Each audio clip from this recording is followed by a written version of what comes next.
Assalamualaikum warahmatullahi wabarakatuh, Ustadz.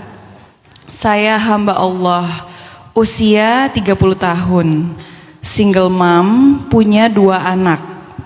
Pada September 2024, saya ajukan cerai setelah 6 tahun menikah. Karena hobi suami yang suka berjudi online, setahu saya sudah 3 kali ketahuan berjudi sampai harta habis dan mempunyai hutang mencapai 1,4 M yang menggunakan data saya untuk pinjaman online tersebut. Sampai debt collector pun ke kantor saya untuk menagih hutang. Dan suami saya tidak mengajarkan ilmu agama, kasar secara verbal, bahkan pernah download aplikasi kencan ketika baru menikah dulu. Pernah buat di note, pernah diingatkan, tapi malah pergi ke pijat plus.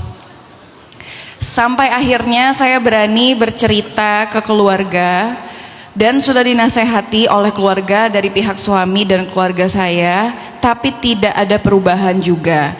Dan setelah diskusi dengan keluarga, lalu istikharah dan tahajud, akhirnya saya memutuskan untuk menggugat cerai beliau. Yang mau saya tanyakan, Ustadz, yang pertama, bagaimana saya tahu keputusan yang saya ambil apakah sudah tepat? Apa ini salah satu takdir Allah yang telah tertulis 50.000 tahun sebelum saya diciptakan, atau justru keputusan saya telah mengubah takdir jodoh yang Allah tetapkan? Yang kedua, bagaimana agar saya tidak khawatir dengan masa depan anak-anak?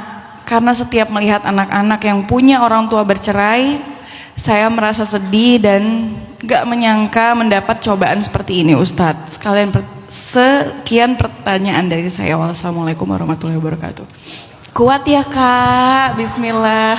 Tadi udah dijawab sih selentingan dari beberapa orang. Apakah keputusan saya udah tepat? Tepat ya. Tetangga emang aktif banget ya, tetangga teh. Tepat gitu. Menurut saya juga gitu, udah tepat banget pilihannya. Ini kesalahan-kesalahan yang kayaknya agak sulit ditolerir. Pertama, emang ini zalim kepada istrinya, apalagi sampai berhutang sekian besar hanya untuk melakukan sebuah dosa judi, dan yang menanggung adalah istrinya. Ini zalim banget ya. Belum lagi nanti dosa-dosa lain yang dia lakukan, termasuk yang tadi dari awal menikah, kemudian macam-macam lah. Jadi kadang ya, bercerai itu memang sesuatu yang buruk. Tapi bertahan dengan seseorang yang selalu menzalimi dan menyakiti kita dalam hubungan yang tidak baik, itu jauh lebih buruk. Makanya di dalam Al-Quran, meskipun Allah gak suka dengan perceraian, tetapi di dalam Al-Quran ada surat cerai, surat At-Talaq. Bukan nyuruh cerai. Kadang cerai itu memang satu-satunya solusi yang tersisa yang paling maslahat untuk semua. Jadi nggak bisa kita dengan idealis, perfeksionis bilang pokoknya perceraian itu yang paling dibenci Allah. Bercerai itu berarti memutuskan silaturahim. Lihat dulu kondisinya.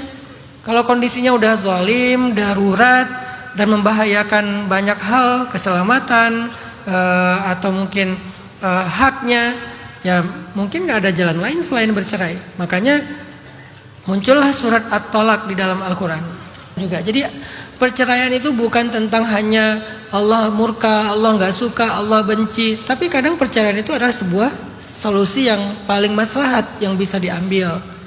Apalagi dengan kondisi sedarurat cerita tadi.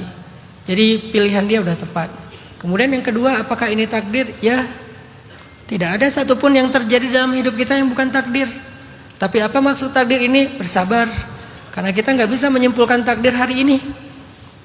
Kita nggak bisa menyimpulkan takdir dalam waktu yang sedikit, yang pendek. Kita butuh waktu bersabar beberapa lama sampai kita akhirnya mengerti. Lagi pula, nggak apa-apa kalau kita belum bisa menyimpulkan takdir. Biarkan takdir itu yang lihat secara utuh itu adalah Allah. Biarkan puzzle itu yang tahu gambar utuhnya hanyalah Allah. Kita percaya aja sama Allah karena Allah Maha Baik. Itu aja yang kita jalanin. Walaupun tetap sakit, walaupun tetap kecewa, walaupun tetap terluka, walaupun tetap menangis. Tapi nggak usah terburu-buru untuk menyimpulkan apa maksud dari takdir ini. Jalanin aja dulu. Nanti juga akan kebuka sedikit demi sedikit. Jadi challenge-nya kita dalam menghadapi takdir itu adalah sabar ngejalanin sampai kita ngerti. Dan setiap takdir punya usianya sendiri-sendiri. Ada yang butuh 1 bulan untuk ngerti. Ada yang butuh 1 tahun untuk ngerti. Ada yang butuh 10 tahun untuk ngerti. Setiap takdir itu punya usianya sendiri-sendiri. Takdir jodoh kita punya usia, takdir rezeki kita punya usia, takdir kesehatan kita punya usia, takdir keluarga kita punya usia. Semuanya itu ada jangka waktunya sendiri-sendiri. Likulli syai'in ajaluh. Segala sesuatu itu ada ajalnya, ada usianya. Maka bersabarlah sampai semuanya menjadi jelas. Semoga keputusan Mbak yang ini untuk kemudian berhenti, bercerai, itu adalah yang paling maslahat untuk dia dan anak-anaknya. Terus bagaimana dengan anak-anak? Memang salah satu kebutuhan anak-anak, terutama di usia dini 10 tahun pertama, adalah sosok yang utuh, perempuan dan laki-laki dalam hidup mereka, ibu dan ayah. Kalau sosok ayah ini nggak bisa dia dapatkan, walaupun orangnya ada tapi nggak jadi nggak jadi teladan, nggak jadi seseorang yang bisa diikuti, maka semoga dia dapat sosok ayah yang lain. Bisa jadi pamannya, bisa jadi kakeknya. Kan Nabi juga nggak punya ayah, tapi punya paman. Sehingga paman adalah ayah bagi Nabi yang mengajarkan sisi-sisi maskulin, leadership, hal-hal dari keayahan.